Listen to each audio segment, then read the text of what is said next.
Hello internet friends, and welcome back to my cozy little corner of the internet. How's everybody feeling? If you were here yesterday, you saw me set up my yearly spreads in my bullet journal. Today, I want to take you along while I set up my monthly spreads for January 2022. We're starting off with 2 cover pages as I did with the yearly spread. In my previous video, I stated that I wanted to have every spread inspired by different movies throughout the film history. So you might be wondering what this month's theme may be, and it is Metropolis.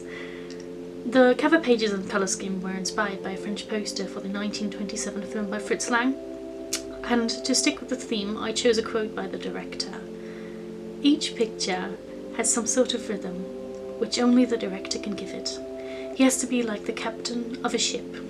Now, Lang is explicitly talking about filmmaking here, but I feel like something similar is true to life.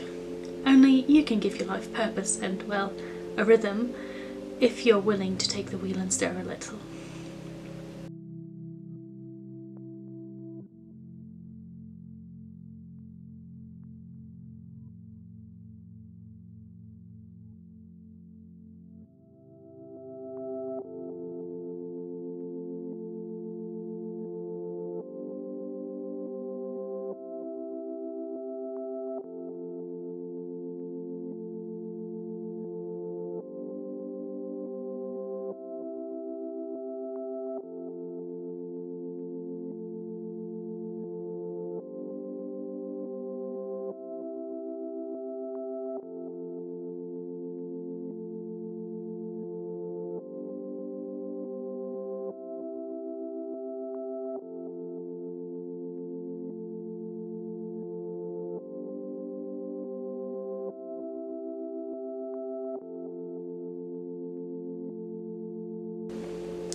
Calendar and trackers.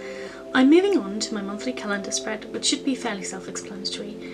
I write down all of the days of the month, as well as special events happening throughout it. I can then cross off each day as I go along. I also added a habit tracker page, and I'm usually very bad with habit and mood trackers. My spreads end up looking wonky, I forget to fill in things, and it's just awful. I've tried and failed so many times it has just gotten frustrating. Then, I found this round tracker spread in a video by Elizabeth from Plant-Based Bride and wanted to give it a try. Every time you follow through with a habit, you colour in the circle a little more. It is not too hardly bound to specific days, but it is still a nice way to track your progress. And I feel a little freer with this spread, so I just wanted to try it. My habits this month specifically focus on certain health things, like going to bed early, waking up on time, as well as following up with my skincare routine. I also set myself a couple of writing goals. I also added writing 1,000 words as a habit. I'm not sure how realistic that is for me, but I'll just have to adjust throughout the year. As mentioned, Metropolis was first published in 1927. Though these days it is widely considered to be one of the most prominent German expressionist films, it was not a huge success when it first came out. The production was very expensive, and few people actually went to see it. Costing around 5 million Reichsmark at the time, it is considered to be the most expensive German film of all times. Sadly, it drove German film studio UFA almost into bankruptcy, and so unpurposefully gave way to it being bought up and later used for propaganda by the Nazis and the NSDAP associates. Director Fritz Lang captured around 350 hours of material on film, and given the times I'm talking about actual film here, which was originally cut down to 150 minutes and then soon cut again to be around 2 hours after its horrible reception. Since I study media studies, I have the goal to at some point get my PhD in game studies. I thought it would be a nice idea to keep up with my media consumption habits. I know some people keep an extra journal for that, but I just wanted to start slow and work my way up. So I'll just keep track of the movies I watch, the games I play, and the books I read on those 2 pages. I can jot down my thoughts as well as possible essay ideas. I'm not super certain on where this is going, but I will keep you updated. The 20s, as well as the very early 30s, were an interesting time in German film. While these days, the movies my home country produces are mostly historical dramas, preferably set during the Second World War or the times of a split Germany, as well as very basic romantic comedies starring the ever-same actors. The years between the wars was a time of experimentation.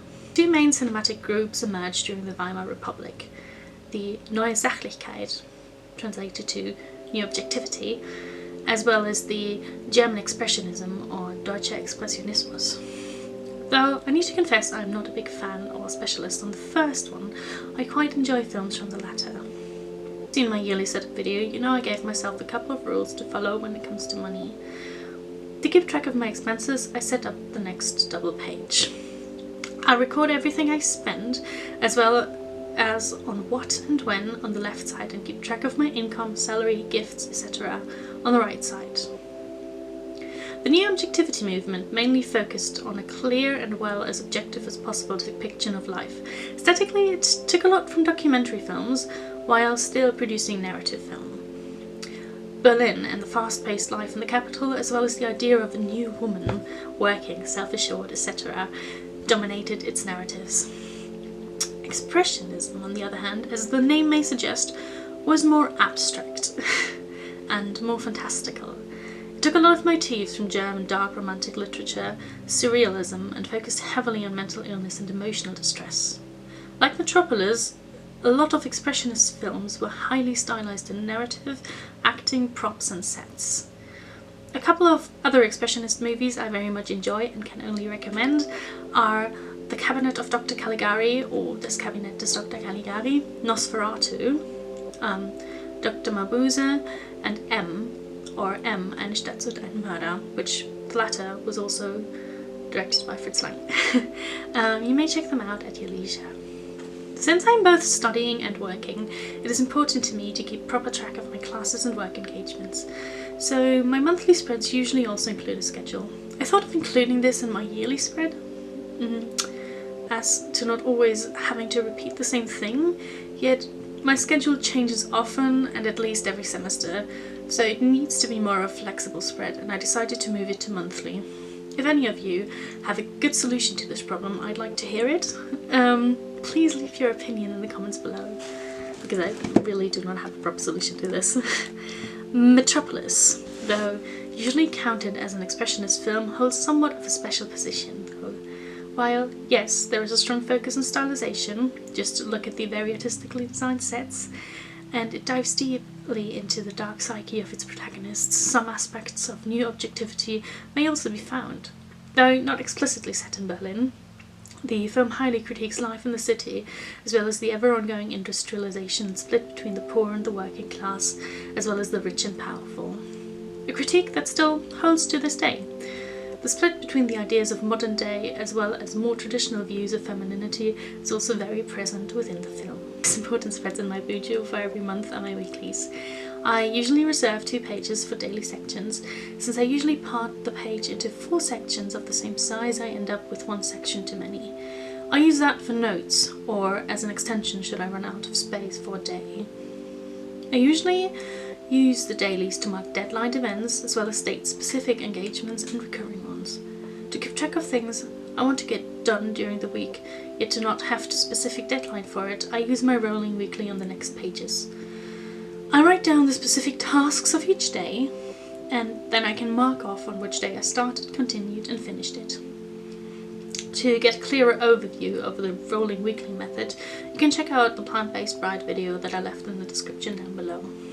I mentioned that Metropolis was cut down very shortly after its release due to the bad audience reception, but that shouldn't be the last time it was changed, and film material would be lost. In fact, it is very hard to fully reconstruct the original 150 minutes given that it was changed a lot, for example by Hollywood censors, and some of the original film has been lost throughout time. So, several reconstructions of the movie exist. These 2 are spreads of my own making. I mean, probably not. I am certain other people have had these ideas before, but I have no specific inspiration for either. I've seen a lot of people with diverse mental illnesses keep anxiety or mental health kits. Some just keep a box, some a bag, etc. I wanted something I could easily carry around, and since I always keep my bujo with me, I decided it would be a good idea to dedicate a page to it. I am basically writing down all sorts of activities I can do whenever I feel like I'm slipping. These can be grounding activities like breathing exercises or activities that you usually enjoy and that can calm you down. I really like to rewind through crafting and repetitive activities like crocheting, sewing, or making a bracelet. Since the activities in here need to be portable, I decided on the latter. I also added a little llama I can fill in if I'm feeling stressed. I usually prefer drawing my own sketches, but if I'm feeling really stressed, my creativity usually gets blocked, and so coming up with something original to draw could stress me out even more. Your anxiety kit can literally be anything you know will calm you down. You could also add some sensory elements like a soft fabric or other textured objects that can be glued into it, or different exercises. They don't all have to be applicable at any time, so it is good to mix it up so they could fit different situations. I am also keeping a page with monthly stats so that I can take my time at the end of each month to look back, reflect, and draw conclusions for the next month. So you may wonder why I chose Metropolis. Not only is it one of my favourite movies, it also inspired several of my other favourite media. And I am certain it won't take you long to find others.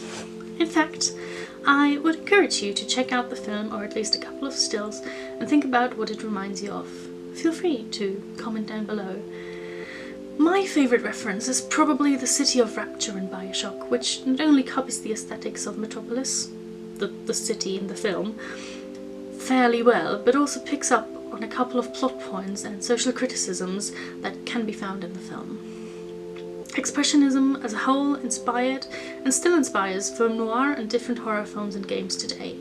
Directors still inspired by the movement include David Lynch and Tim Burton. Thank you so much for watching. I hope you enjoyed this video and maybe learned a little something new about German Expressionism. Of course, I can't get too deep into the topic in just one video, but if I caught your interest, I encourage you to look deeper into it. If you liked this video, please like and subscribe, or leave a comment with your favourite Bujo spread or expressionist film down below. I'll leave all sorts of resources in the description box below, so don't feel shy to check those out as well. Lots of love, and a great 2022.